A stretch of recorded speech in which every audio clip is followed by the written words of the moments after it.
మీ ఇంట్లో మొదటి కోటీశ్వరుడు మీరే అవ్వాలనుకుంటున్నారా? ఈ ఫైనాన్షియల్ వెబినార్ లో ఇప్పుడే జాయిన్ అవ్వండి. నమస్తే కళ్యాణ్ గారు. నమస్తే జయ గారు. కళ్యాణ్ గారు, భువనేశ్వరి అని ఒక అమ్మాయి మనకి మెయిల్ చేసిందండి, అనంతపురం నుంచి. అనంతపురం. పెళ్లి కాలేదు పిల్లకి, ఇంకా ఒక సమస్యను ఫేస్ చేస్తా ఉందన్నమాట. కాల్ చేసేనా మరి? చేయండి.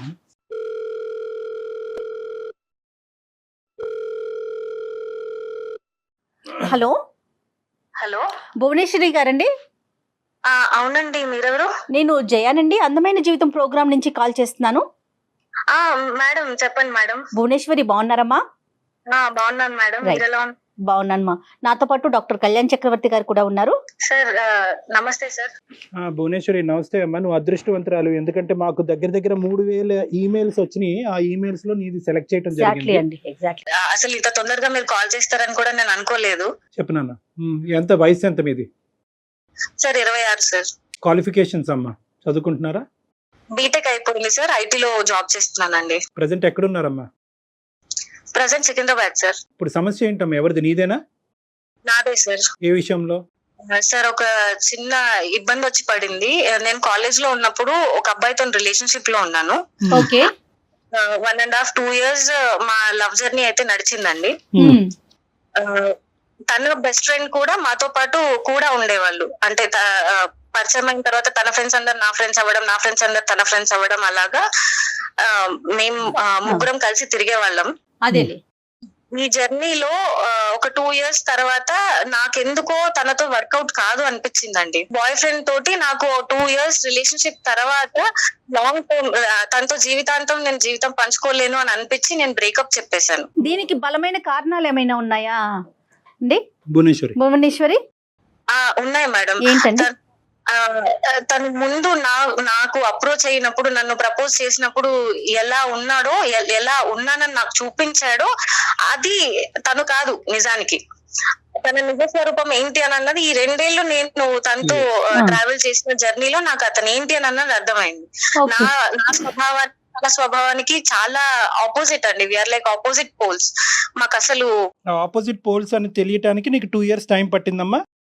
ఆ జర్నీలో మెల్లమెల్లగా తెలిసి వచ్చింది సార్. తెలిసింది ఏంటో ఆపోజిట్ పోల్స్ తెలుసుకోవచ్చా? ఫర్ ఎగ్జాంపుల్ ఏదన్నా? సార్ అతను అంటే మామూలుగా ముందు చాలా ఫ్రెండ్లీగా, జోవియల్ గా ఉన్నట్టు కనిపించేవాడు. కానీ పైకి అలా కనిపిస్తాడు, కానీ నిజానికి తనది కాదు సార్. చాలా పొసెసివ్ అండ్ సంకుచిత స్వభావం, చాలా నారో మైండెడ్ అబ్బాయి.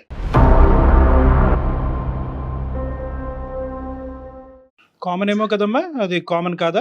నాది అనుకోవడం, నా మనిషి అనుకోవడం వరకు బానే ఉంటది, కానీ నాతో తప్ప ఇంకెవ్వరితోనూ మాట్లాడకూడదు, తనకంటూ నేను తప్ప ఇంకో ప్రపంచం ఉండకూడదు అనేది భరించలేం కదా సార్. అదే ఫ్రీడమ్ రిస్ట్రిక్ట్ అవుతే సమస్య వస్తుంది. కరెక్టేనా? నువ్వు చెప్పింది బాగా చెప్పావు.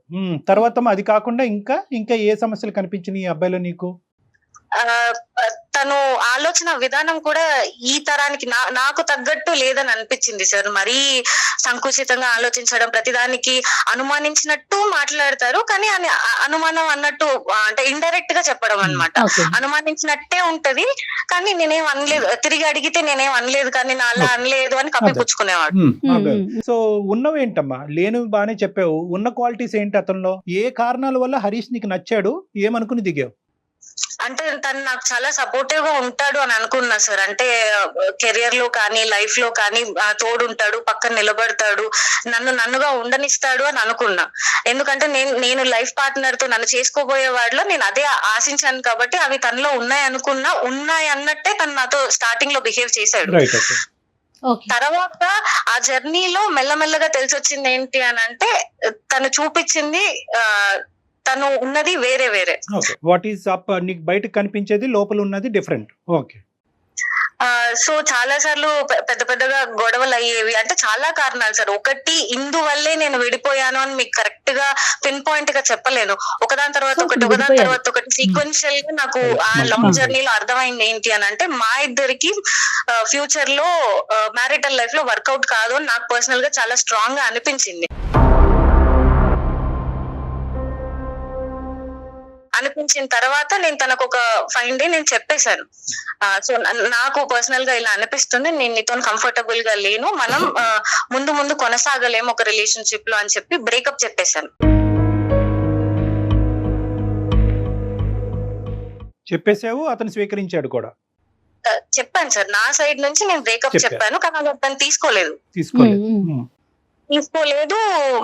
మళ్ళీ రిపీటెడ్ గా కాల్స్ చేయడం, కాంటాక్ట్ చేయడానికి ట్రై చేయడం, ఏదోలాగా అప్రోచ్ అవ్వడానికి ట్రై చేస్తున్నాడు. నేను అవాయిడ్ చేస్తూనే ఉన్నా.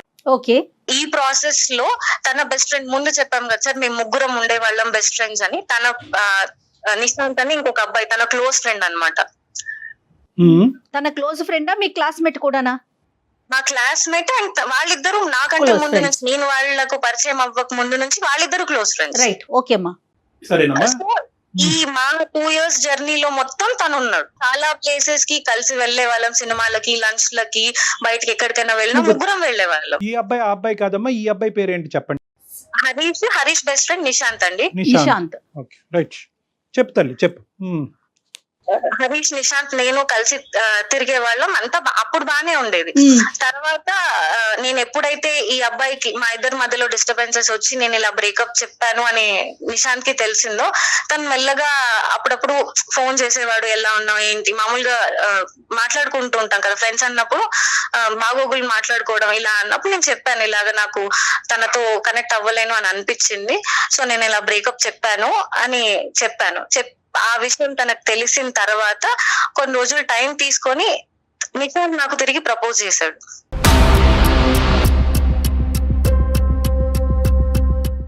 ట్రయాంగిల్. ఓకే. ప్రపోజ్ అబ్బాయి చేశాడు కదమ్మా.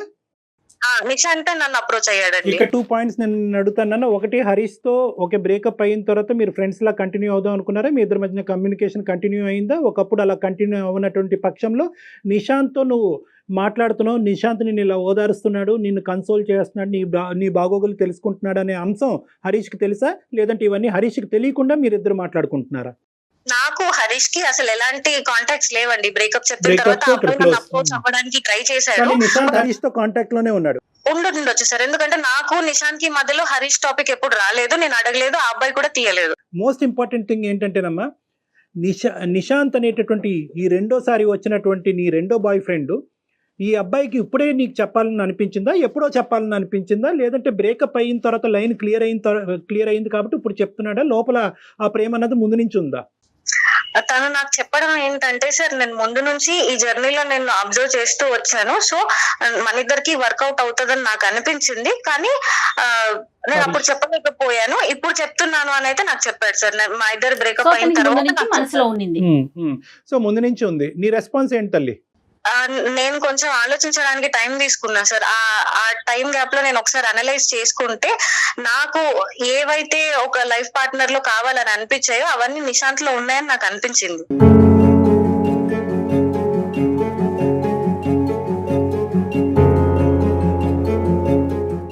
హరీష్ తో నీ బ్రేకప్ కి నిశాంత్ మళ్ళీ నిన్ను ప్రపోజ్ చేయడానికి మధ్యలో టైం గ్యాప్ ఎంత ఉందమ్మా? హార్డ్లీ 1-2 months ఉంది సార్. సో నువ్వు కంప్లీట్ గా ఈజీగా వైపౌట్ చేసావమ్మా హరీష్ ని. బ్రేకప్ అయింది, నచ్చలేదు, అతని యొక్క ప్రవర్తన నీకు నచ్చలేదు కాబట్టి తీసేయాలనుకున్నావు, తీసేసావు. ఆ 2 years పాటు ఉండేటటువంటి జ్ఞాపకాలు ఏవి కూడా నీ లోపల ఒక బాధని, ఒక డిప్రెషన్ ని కలిగించలేదా? లేదు సార్.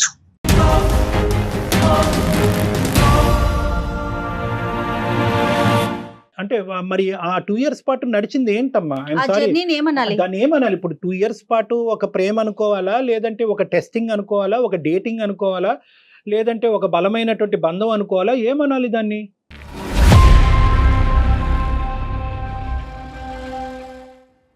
సార్ మీరు అన్నట్టు డిప్రెషన్ లోకి వెళ్ళాలి అని అంటే వదులుకొని బతకలేనంత ఎమోషనల్ కనెక్ట్ ఉండాలి సార్. ఆ 2 years లో అబ్బాయి సైడ్ నుంచి నాకు ఎప్పుడు అది కలగలేదు. ప్రతి స్టెప్ లోను, ప్రతి ఇన్సిడెంట్ లోను నాకు చాలా ఇబ్బంది అనిపించేది. తన ప్రవర్తన కానీ, తన మనస్తత్వం కానీ నాకు చాలా ఇబ్బంది అనిపించేది. కానీ నేను కాంప్రమైజ్ అవుతూ దాన్ని డైజెస్ట్ చేసుకుంటూ ముందుకు వచ్చాను. ఒక పాయింట్ కి వచ్చిన తర్వాత నేను దాన్ని తీసుకోలేకపోయాను. సో బ్రేకప్ అనేది నీకు రిలీఫ్ అనుకోవచ్చు సార్. నేను భరించలేను. నేను తనతో కలిసి ముందుకు నేను అడుగు వేయలేను అని అనిపించినప్పుడు నేను తనకు వద్దు మనకు సెట్ అవ్వదు అని చెప్పేశాను. రైట్, అర్థమైందన్న. ఒకటైతే క్లియర్ కదమ్మా, నిశాంత్కి మీ ఇద్దరు పరిచయం అయినప్పటి నుంచి, అంటే ఒక బెస్ట్ ఫ్రెండ్ గా పరిచయం అయినప్పటి నుంచి నిశాంత్కి నీ మీద ఫీలింగ్స్ ఉన్నాయి. ఎటొచ్చి హరీష్ మధ్యలో ఉన్నాడు కాబట్టి అతని మనసులో ఉన్న భావాన్ని నీకు చెప్పలేదు. నీకైతే మాత్రం నిశాంత్ మీద ఎప్పుడు ఫీలింగ్స్ లేవు. ఇప్పుడైతే మాత్రం నిశాంత్ నుంచి ఈ ప్రపోజల్ వచ్చాక నువ్వు కూడా అది కన్సిడర్ చేయడానికి ఇష్టపడుతున్నావు. అంతే sir. So Harish is completely out of the picture. లేదు సార్. ఇంకొక భయంకరమైనటువంటి అంశము, భయపెట్టే అంశం ఏంటంటే హరీష్ నిశాంత్ టచ్ లో ఉన్నారా లేదా అనేది నీకు ఇంకా తెలియదు కదా. ఫస్ట్ అది కనుక్కోవాలి కదమ్మా. టచ్ లో ఉన్నారు అంటే ఒకరికొకరు ప్రత్యక్షంగా ఎదురుపడైతే మాట్లాడుకోవట్లేదు. మేబీ ఫోన్లో అట్లా టచ్ దట్స్ ఇంపాసిబుల్ నాన్న. ఇప్పుడు వాళ్ళిద్దరు టచ్ లోనే ఉండుంటారు. బహుశా నిశాంత్ అంటే నీ సెకండ్ బాయ్ ఫ్రెండ్ హరీష్ తో బహుశా మీ ఇద్దరి మధ్యన జరిగేటటువంటి సంభాషణలు, అతని ఫీలింగ్స్ గురించి హరీష్ తో డిస్కస్ చేయకపోయి ఉండొచ్చు. అంత పర్సనల్ డిస్కషన్, అంత ర్యాపో అయితే లేదు సార్. తగ్గింది. ముందు ముగ్గురం కలిసి ఉన్నప్పుడు ఉన్న బాండింగ్ అయితే ఇప్పుడు లేదు. మెల్లమెల్లగా ఎప్పుడైతే మా ఇద్దరు బ్రేకప్ అవ్వడం, నిశాంత్ నన్ను అప్రోచ్ అవ్వడం, ఈ ప్రాసెస్ లో వాళ్ళిద్దరి మధ్య కూడా ముందున్నంత స్నేహం అయితే ఇప్పుడు లేదు. రైట్ నాన్న. 6 weeks ఎందుకు పట్టింది నీకు? ఎప్పుడు చెప్దాం అనుకుంటున్నావు అతనికి రెస్పాన్స్ ఏంటి? వెయిటింగ్ దేని గురించి?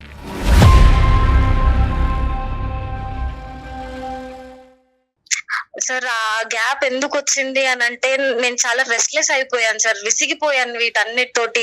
ఆయన వచ్చాడు, ప్రేమ అన్నాడు, జర్నీ చేసాం, ఇదంతా అయింది. మళ్ళీ ఈయన వచ్చాడు, వీళ్ళిద్దరు బెస్ట్ ఫ్రెండ్స్. ఈ సిచ్యువేషన్ నాకు కరెక్ట్ గా అదే టైంలోనే నిహారిక ఇన్సిడెంట్ ఒకటి జరిగింది. వాళ్ళది కూడా సేమ్ అలాగే ట్రయాంగిల్ లవ్ స్టోరీ.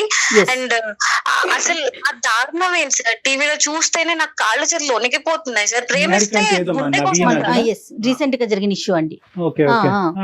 చెప్తున్నాను, చెప్పు. హరికృష్ణ, అబ్బాయి పేరు నవీన్, హరిహర కృష్ణ, నవీన్ అండ్ నిహారిక. నిహారిక సార్. అసలు ఏంటి సార్ ఆ దారుణం? ఇంకొక తన ఫ్రెండ్ ని లవ్ చేసినంత మాత్రం చంపేస్తారా సార్? చంపేసినంత పెద్ద తప్పా సార్ అది? ఎంతమంది ప్రేమించిన వాళ్ళు విడిపోవట్లేదు, ఎంతమంది వేరే వాళ్ళు పెళ్లిళ్ళు చేసుకుని హాయిగా ఉండట్లేదు.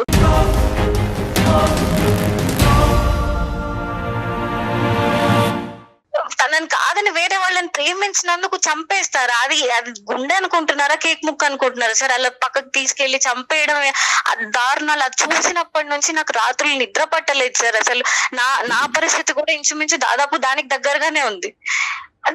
ఇది ఇలాంటి భయంకరమైన పరిణామాలు వస్తాయేమో. అసలు అందులో నా తప్పు ఎంత ఉంది? నేనేమన్నా తప్పు చేస్తున్నానా? నేను ఇప్పుడు ఈ అబ్బాయికి ఓకే చెప్తే అలాంటి పరిణామాలు ఏమన్నా నేను చూడాల్సి వస్తుందా? అసలు నాకేం అర్థం కావట్లేదు సార్. నీ ఇష్యూకి వస్తే అమ్మా, కమింగ్ టు యువర్ పాయింట్, నీకు నిద్ర పట్టట్లేదు, చేతులు కాళ్ళు వణికిపోతున్నాయి, భయం వేస్తుంది అని అంటున్నావు. ఇప్పుడు నీకు ఒక స్ట్రైట్ ఫార్వర్డ్ క్వశ్చన్ నిన్ను అడుగుతా. ఎందుకు భయపడుతున్నావు నువ్వు? ఏ కారణం చేత భయపడుతున్నావు? నాకు హరీష్ గురించి తెలుసు సార్, ఆ అబ్బాయి మనస్తత్వం తెలుసు. ఇతను వెళ్ళి నిశాంత్ ఏమైనా చేస్తాడా, లేకపోతే వాళ్ళిద్దరూ కొట్టుకొని ఒకరికొకరు ఏమైనా చేసుకుంటారా అని చాలా భయపడుతున్నాను సార్ నేను. అతను ఎంత మొండివాడంటే, ఎంత పొసెసివ్ నేచర్ అని అంటే, ఎప్పుడు తనదే నెగ్గాలి, తన పాయింట్ ఆఫ్ వ్యూవే కరెక్ట్, తనకే దక్కాలి అన్న ఒక ఇది ఉంటది సార్ ఆ అబ్బాయికి. సో ఆ కోపంలో ఈ గ్యాప్ లో నేను చెప్పాను కదా సార్ మీకు, నేను బ్రేకప్ చెప్పిన తర్వాత రిపీటెడ్ గా కాల్స్ చేస్తున్నాడు, కనెక్ట్ అవ్వడానికి ట్రై చేస్తున్నాడు అని. అందులో ఎక్కడ నాకు ప్రేమ కనిపించలేదు సార్. మొండి, నాకు దక్కాలి, నన్ను ఎందుకు వదిలేసి వెళ్ళిపోతున్నావు అన్న మొండి పట్టుదలే కనిపించింది, కానీ ప్రేమతో సాధించుకుందాం అన్న మనస్తత్వం కాదు సార్. అది ఉంటే అసలు నేను బ్రేకప్ చేసుకోకపోయేదాన్ని. ఒక 2 years పాటు జరిగినటువంటి జర్నీ ఒక మీనింగ్లెస్ జర్నీగా మారిపోయినప్పుడు, రెండో వచ్చినటువంటి అబ్బాయి ఈరోజు నువ్వు ప్రపోజ్ చేస్తే నువ్వేం చేయాలి? వాడికి ఒక దండం పెట్టాలి. First of all, most important, బాబు నీకు 10% కాదు 100% ఫీలింగ్స్ ఉండి హరీష్ కంటే 100 రెట్లు ఎక్కువైనా ప్రేమించదు, నో ప్రాబ్లము. కానీ ఈరోజు నేను మానసికంగా I'm not in a stable position. ఈరోజు ఇప్పుడు వరకు నాకు జరిగినటువంటి ప్రయాణం అది ప్రేమ, ఇన్ఫాక్చువేషనా, డేటింగా ఏంటో నేను డిఫైన్ చేయలేకపోతున్నాను. ఆ మనిషి నుంచి విముక్తి పొంది ఇప్పుడే సేద తిరిగి నా చదువు మీద, నా ఉద్యోగం మీద కాన్సన్ట్రేట్ చేసేటటువంటి టైంలో ఇప్పుడు నువ్వు ఇంకో ప్రపోజల్ తీసుకొచ్చావు, ఈ భారాన్ని నేను ఇప్పుడు అప్పుడే మోయలేను, కాస్త వెనక్కి తగ్గు, కొద్దిగా సమయం ఇవ్వు అని చెప్పి అడగాలి మీరు. ఎందుకంటే కనుక ఈరోజు ఇది రీప్లేస్మెంట్ స్ట్రాటజీ అంటారమ్మా. చాలా మంది ఆడపిల్లలు ఇక్కడే ఉచ్చులో చిక్కుంటారు. ఒక బ్రేకప్ అయిన తర్వాత ఒక డిప్రెషన్లోకి వెళ్తారు. ఆ డిప్రెషన్ తట్టుకోలేరు, ఆ వ్యాక్యూమ్ని తట్టుకోలేరు, ఆ లేనితనాన్ని తట్టుకోలేక ఏంటంటే ఇంకో సైడ్ నుంచి ఎవరన్నా ఒక నాదుడు వచ్చి కూర్చుని ఏంటి నీ కష్టం ఏంటి, నీ బాధ ఏంటి నాకు చెప్పు అనేటప్పటికి వాడు వెనకతల చూడరు, వాడు ముందు చూడరు, వాడి చరిత్ర చూడరు, ఆ గతం చూడరు, మొదట చేసినటువంటి తప్పే మళ్ళీ చేసి అబ్బా నన్ను ఎంత బాగా వింటున్నాడో, నాకు ఇంత మంచిగా వినేటటువంటి వ్యక్తి నాకు కనిపించట్లేదని మళ్ళీ కనెక్ట్ అయిపోయి అక్కడ ప్రపోజ్ చేయగానే 10 రోజుల్లోనే చెప్తారు. బహుశా ఈ సంఘటన దృష్ట్యా థ్యాంక్స్ టు దిస్ సంఘటన, అన్ఫార్చునేట్ సంఘటన, నువ్వేంటంటే కొద్దిగా బ్రేక్స్ వేసుకున్నావు, ఒక 6 వారాల పాటు బ్రేక్ వేసావు. అది ఆ ఇన్సిడెంట్ వల్ల, ఆ ఇన్సిడెంట్ వల్ల అందులోంచి థ్యాంక్స్ టు దిస్ ఇన్సిడెంట్ అని నేను ఎందుకు అంటున్నానంటే, ఈ దురదృష్టకరమైనటువంటి ఇన్సిడెంట్ బహుశా లేకపోతే కనుక నువ్వు కూడా ఎస్ అని చెప్పుండేదాను కదమ్మా. సార్ కానీ మీరు అన్నట్టు ముక్కు మొహం తెలియని వ్యక్తి అయితే కాదు కదా సార్. కొన్నేళ్ల పాటు మేము ఫ్రెండ్స్ లా ఉన్నాం, ఒక జర్నీ ఫ్రెండ్షిప్ నడిచింది మా మధ్యలో. ఎక్కడో సడన్ గా నేను డిప్రెషన్ లో ఉన్నప్పుడు ఒక అతను వచ్చి నీ కష్టాలు నాకు మంచి పాయింట్ అమ్మా, చాలా మంచి పాయింట్. ఈ అబ్బాయి నీ మొదట ఉండేటటువంటి హరీష్తో నువ్వు కాంటాక్ట్ లో ఉండి మీ ఇద్దరు ప్రేమించుకుంటున్నంత కాలం ఎక్కడ కూడా ఏ మూలన ఏ కోసాన కూడా 0.5% కూడా నేను నిశాంత్ నా పార్ట్నర్ అవుతాడు రానున్న రోజుల్లో నువ్వు ఎప్పుడు అనుకోలే? లేదు సార్, అతనితో కంటిన్యూ అవుతున్నప్పుడు కూడా ఇతనితో నాకు ఫీలింగ్స్ ఉన్నాయి, వీడితో పోల్చుకుంటే వాడు చాలా బాగున్నాడు అనేటటువంటి ఫీలింగ్ నాకు కలిగిందంటే అది డిఫరెంట్ స్టోరీ.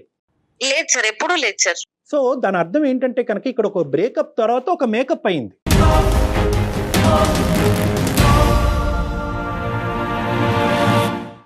ఈ బ్రేకప్ తర్వాత మేకప్ అయింది అంటే ఏంటంటే, ఈ బ్రేకప్లో ఉండేటటువంటి ఆ వాడి వేడి ఉండేటటువంటి పరిస్థితిలో ఈ అబ్బాయి వచ్చి ప్రపోజ్ చేయగానే నీ మనసులో ఒక క్వశ్చన్ మార్క్ పడింది.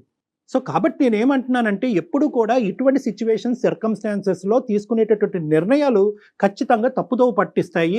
ఆ అబ్బాయి ఇంతకుముందు ఆ అమ్మాయి భయపడేటటువంటి టీవీలో జరిగినటువంటి సంఘటనలో పరంగా ఈ అమ్మాయి మీద హింస చూపెడితే భయం వేస్తుంది సార్ నాకు. అదే భయంతోనే మీకు మెయిల్ చేశాను నేను. అంటే ఇప్పుడు ఇక్కడ హరీష్ ఫ్రెండ్ కాకుండా ఉన్నట్లయితే ఇంత భయపడాల్సిన అవసరం ఉండేది కాదంటారా కళ్యాణి గారు మీరు? ప్రేమించినటువంటి ఒక అబ్బాయి కానీ అమ్మాయి కానీ ఆ అమ్మాయితో బ్రేకప్ చెప్పిన తర్వాత, ఓకే బాయ్, నాకు నచ్చకపోయినా నీ దారి నువ్వు చూసుకుంటాను అంటున్నావు, నిన్ను ప్రేమించాను కాబట్టి నా ప్రేమను ఈ విధంగా నేను త్యాగం చేయాలి అని అనుకుంటున్నాను, నేను ప్రేమించినటువంటి వ్యక్తి నా వల్ల బాధపడకూడదు, నేను నచ్చకపోతే నేను విరమించుకుంటాను, నేను వెనక్కి వెళ్ళిపోతాను అనేటటువంటి అంశం నెంబర్ 1. అలా అనుకుని అలా విత్డ్రా అయ్యేటటువంటి అమ్మాయి కానీ అబ్బాయి కానీ మానసికంగా ఏమనుకుంటారంటే, కొన్ని సంవత్సరాలు కొన్ని ఏళ్ల పాటు ఏమనుకుంటారంటే, నా స్థానాన్ని ఎవరూ తీసుకోకూడదు అనే భావంతో చాలా బలంగా ఉంటారమ్మా. That's a feeling, that's a natural human feeling. నువ్వు నాకొద్దు, నేను నీకొద్దు, నేను వెళ్ళిపోతాను, కానీ నా స్థానం ఎవరు తీసుకోకూడదు అనేది సబ్కాన్షియస్గా లోపల ఉంటుంది, బయటకు అనరు వాళ్ళు. కానీ ఇక్కడ ఏమైంది అంటే కనుక, అతను కళ్ళెదురుగుంటేనే అతను పక్కన తిరిగేటటువంటి వ్యక్తిని తీసుకొచ్చి నువ్వు నీ పక్కన కూర్చోపెట్టుకుంటే అతను వెన్నుపోటు అని అనుకోడు అనటానికి గ్యారంటీ ఉందా మనకి? మీ ఇద్దరి మధ్యన ముందే కనెక్షన్ ఉంది కాబట్టి నాకు ఇప్పుడు బ్రేకప్ చెప్పేవు అనేటటువంటి ఆలోచన అతనికి రాకుండా ఉండదా? అప్పుడు ఇతనిలో కూడా సాడిస్టిక్ ఫీలింగ్, ప్రతీకారపరమైనటువంటి ఫీలింగ్స్ రాకుండా ఉంటాయా? నేనైతే కనుక ఈ సెకండ్ పాయింట్ అయితే ఖచ్చితంగా ఈ అబ్బాయి హరీష్ అనుకుంటాడు అంటున్నాను. ఎందుకంటే నువ్వు చెప్పినటువంటి క్యారెక్టర్స్ బట్టి అసలు నమ్మసక్యంగా కూడా అనిపించట్లేదు కదా భువనేశ్వరి. నమ్మడు, మేము ఖచ్చితంగా నమ్ముతాం. కానీ అక్కడికి వెళ్ళి హరీష్కి ఈ రోజు కాకపోయినా రేపు తెలుస్తుంది హరీష్లో ఎటువంటి పగ ఆవేశాలు రావచ్చమ్మా. ఈరోజు అంత రిస్క్ తీసుకుని నిశాంత్కి కూడా నువ్వు ఐ లవ్ యూ అని చెప్పి ఎందుకు ముందుకెళ్ళి మళ్ళీ ఇంకో తప్పు చేయాలి? తప్పెలా అవుతుంది సార్ అది? అమ్మా అది తప్ప? నాకు నచ్చిన మనిషిని పెళ్లి చేసుకోవడం అన్న హక్కు నాకు ఉండదా సార్? నాకు నచ్చిన మనిషితో జీవితం పంచుకునే హక్కు నాకు ఉండదా? ఈ రోజు నిశాంత్, సరే మీరు అన్నారు నిశాంత్ హరీష్ బెస్ట్ ఫ్రెండ్స్ కాబట్టి నిశాంత్ కి ఓకే చెప్తే హరీష్ ఇలా అనుకోవడానికి మీరు అంటున్నారు. నిశాంత్ కాకపోతే రేపు పొద్దున మా అమ్మ నాన్నలు చూసిన వాళ్ళైనా నేను చేసుకుంటా. అతని ఫ్రెండ్ కాకుండా ఎవరైనా ఎక్స్ అయినా వై అయినా జెడ్ అయినా నో ఇష్యూ. ఇక్కడ సమస్యల్లో అతని ఫ్రెండ్ అయి ఉండటమే, హరీష్ ఫ్రెండే సమస్య. అంతే కదా కళ్యాణ్ గారు? అంతే, ఎగ్జాక్ట్లీ మేడం. అదే ఎట్ ద పాయింట్. నువ్వు ఈ రోజు మాకు ఎందుకు చేసావు? నీకు భయం వేసింది కాబట్టి చేసావు, నువ్వు నిద్ర పోవట్లేదు కాబట్టి చేసావు. ఎక్కడో నీ అంతరాత్మ నువ్వు తప్పు చేస్తున్నావు, రేపొద్దున ఇంకో అనర్థం నీ జీవితంలో జరిగి రేపొద్దున ఇది పేపర్లోనో టీవీలోనో ఒక న్యూస్ కింద రాబోతుంది అనేటటువంటి ఆలోచన నిన్ను చంపేస్తుంది కాబట్టి నువ్వు నాకు చేసావు. ఎందుకు అంటే కనుక నీ మనసులో ఉండే కాన్సెప్ట్, నేను మాట్లాడే కాన్సెప్ట్ ఒకటే కాబట్టి. సో కాబట్టి నేనేమంటున్నానంటే, ఇక్కడ ఏమీ అంత దూరమైనటువంటి ప్రయాణం ఏమీ జరగలే. కాబట్టి ఈ బేస్ మీద నిశాంత్కి ఇప్పుడే సర్ది చెప్పమ్మా. దీన్ని ఎక్కువ నాన్స్తే ఏమవుతుందంటే, ఇంతకాలం బట్టి ఈ అమ్మాయి ఆలోచిస్తుందంటే ఏ మూలలో నేను ఉంటాను కాబట్టి second attempt, third attempt, fourth attempt Nishant try చేస్తూనే పోతాడు నీతో. నా సమస్య ఏంటంటే, ఒకవేళ నిశాంత్ నాకు ఆప్షన్ అయ్యుంటే గనక నేను సార్ చెప్పిందే ఒప్పుకునేదాన్ని. కానీ నాకు ఇప్పుడు సార్ చెప్తున్నప్పుడు కూడా నువ్వు నిశాంత్ కి నెమ్మదిగా సర్ది చెప్పు, ఇది ఇంతటితో ఆపే అంటుంటేనే, ఆ మాటలు వింటుంటేనే నేను తట్టుకోలేకపోతున్నాను మేడం. నాకు అతను ఎక్కడ నా లైఫ్ లో ఉండడన్న ఆలోచన కూడా, అసలు ఇంకో మనిషి మాట్లాడుతుంటే కూడా నేను నన్ను విని తీసుకోలేకపోతున్నాను. అంటే 1 month జర్నీలోనే అతను మిస్ అయిపోతాడేమో అని అంత తీవ్రంగా ఆలోచించేస్తున్నారా భువనేశ్వరి మీరు? 1 month జర్నీ కాదు మేడం, ఆయన నాకు నిన్న మొన్న పరిచయం అయినటువంటి వ్యక్తి కదమ్మా. నువ్వు సో మొత్తం అంతా లెక్కేస్తున్నావమ్మా, ఆ పీరియడ్ ఈ పీరియడ్ అంతా కూడా అన్ని పీరియడ్స్ కలిపేసుకుంటున్నావు.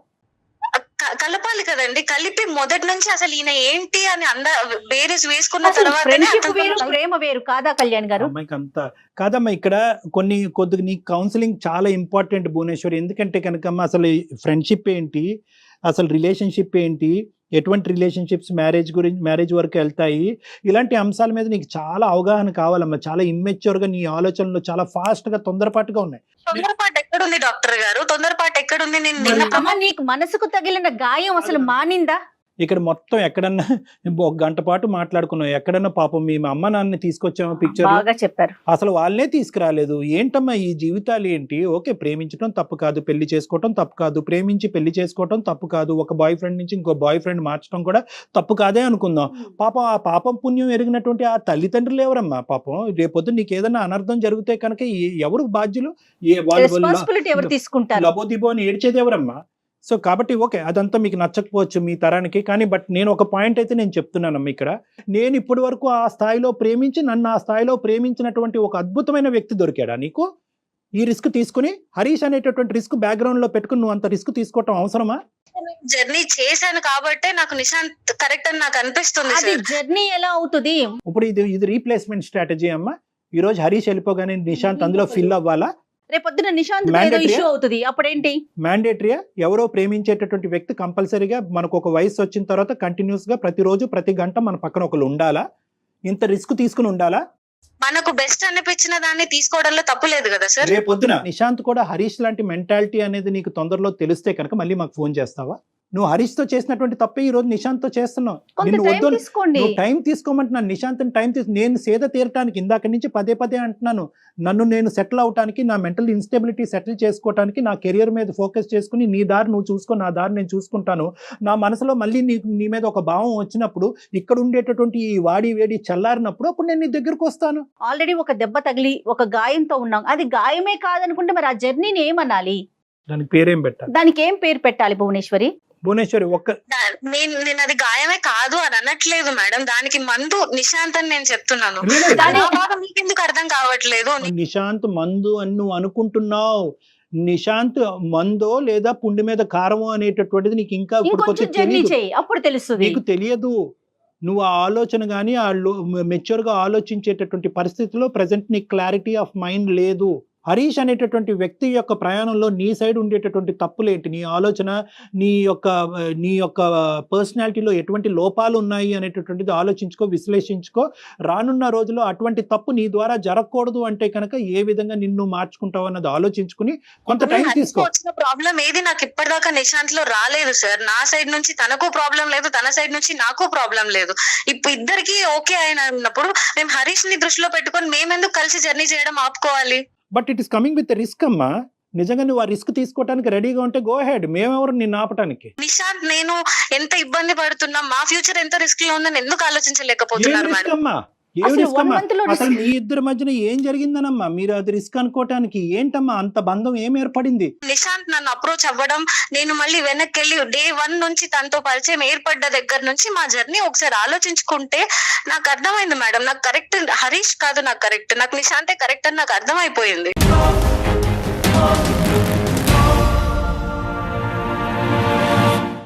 మా ప్రైమరీ థింగ్ అయితే మాత్రము నువ్వు టైం తీసుకో. నిశాంత్కి ఇప్పటికిప్పటికే రీప్రపోజల్ చేసి నువ్వంటే నాకు ఇష్టం అని చెప్పొద్దు. మోస్ట్ ఇంపార్టెంట్ ఏంటంటే ఈ మొత్తం అంశంలో హరీష్ని మాత్రం కప్పేయద్దు. హరీష్కి ఇండైరెక్ట్ గా తెలిస్తే కనుక పరిస్థితి ఇంకో విధంగా ఉండొచ్చు. కాబట్టి ఇండైరెక్ట్ గా తెలిసే ముందు డైరెక్ట్ గానే చెప్పడం బెటరు. అన్నిటికంటే ఫైనలీ మోస్ట్ ఇంపార్టెంట్, నీకంటూ ఒక కుటుంబం ఉంది, తల్లిదండ్రులు ఉన్నారు. ఇప్పటికైనా మొదట చేసిన తప్పు మళ్ళీ రిపీట్ అవ్వకూడదు అంటే ఇప్పుడు నీ పేరెంట్స్ ని ఇన్వాల్వ్ చేయడం అనేది అందరికీ శ్రేయస్కరం. ఇదే భాష ఏదైతే మాతో మాట్లాడేవో నిశాంత్ కరెక్ట్, నిశాంత్ సూపర్, నిశాంత్కి మించినటువంటి మనిషి లేదు అనేటటువంటి అంశాలు ఏవైతే చెప్పావో అవే మీ తల్లిదండ్రుల దగ్గర రిపీట్ చేయి. మీరు ఆర్గ్యూలోకి వెళ్తున్నారు భువనేశ్వరి, ఆలోచించండి ఒకసారి. ఆర్గ్యుమెంట్ కూడా నువ్వు ఎందుకు వెళ్తున్నావు అంటే కనుకమ్మా, మాకు ఫోన్ చేయకి, మాకు ఈమెయిల్ చేయక ముందే నువ్వు నిశాంత్ కావాలి అని చెప్పి 100% కాదు 200% ఫిక్స్ అయ్యావు. కాబట్టి ఈ రిస్క్ ని ఆ నిశాంత్ అలాగే ఉండాలి, నిశాంత్ నేను ప్రేమించాలి, నిశాంత్ నేను పెళ్లి చేసుకోవాలి, కానీ నాకు హరీష్ దగ్గర నుంచి రిస్క్ రాకుండా మీరు ఒక ఆలోచన చెప్పండి అంటే కనుక అలా మేము చెప్పలేమమ్మా. ఎందుకంటే హరీష్ని మేము చూడలేదు, హరీష్తో మేము మాట్లాడలేదు, హరీష్ ఆ టీవీలో జరిగినటువంటి సంఘటనలాగా హరీష్ ప్రవర్తిస్తాడో లేదో అన్నది మాకు తెలియదు. అలాంటప్పుడు Expect ఏంటంటే చేయలేం. మాకు తెలియనటువంటి అంశము రిస్క్ ఉన్నట్టుగానే ముందుకు వెళ్ళమంటాం కానీ రిస్క్ లేనట్టుగా ఊహించుకుని ముందుకు వెళ్ళమని చెప్పే దమ్ము ధైర్యం నాకైతే లేదమ్మా. అమ్మ జీవితం ఇది అందరికి పరిచిన విస్తరవదు, అన్ని కష్టాలు నష్టాలు అన్నీ ఉంటాయి. ఆలోచించుకో భువనేశ్వరి, నువ్వు వెంటనే నిర్ణయం తీసుకోమని చెప్పట్లే. ఇప్పుడు ఈ విషయాన్ని కూడా టకామని ఎస్ అని చెప్పేయాలని మేము ఎక్స్పెక్ట్ ఇంకో చేయట్లేదమ్మా. డిస్కషన్లోకి మేము ఎస్, వెళ్తాం. నువ్వు టైం తీసుకో, డాక్టర్ గారి నెంబర్ నీకు నేను షేర్ చేస్తాను, పర్సనల్ గా వచ్చి కలు, ఫోన్ లో కాదు. ఓకేనమ్మా? సరే మేడం.